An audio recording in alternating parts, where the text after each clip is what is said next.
was my first actual breath work experience, and I fell in love. Not just with Christian, but with breath work.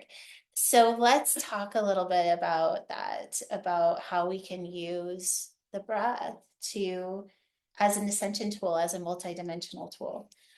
Well, it's a great topic because just in my presentations about breath work anyway, I really talk about the breath as the entry point into multiple dimensions of our being.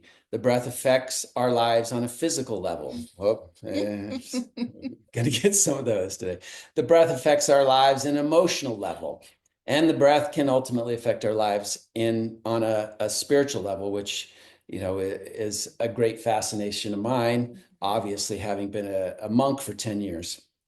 So just on that physical level, learning to breathe better is learning to bring more oxygen into our body. So at this level, we're working with the element oxygen, which is our number one energy source, right? All of our cells run on oxygen. In fact, it's if we want to get down to the nitty gritty, in the mitochondria of the cell is where the fuel, which is glucose, and oxygen, which is the catalyst, meet and create a chemical transformation, which produces ATP. And ATP is the fuel, the gasoline, if you will, that drives a cell.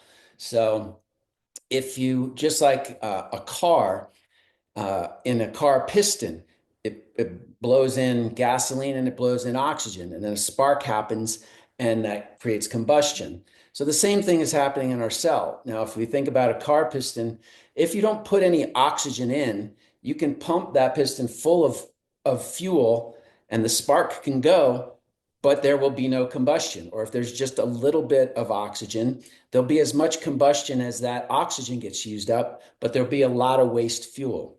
So once again, the same thing is happening in our cells.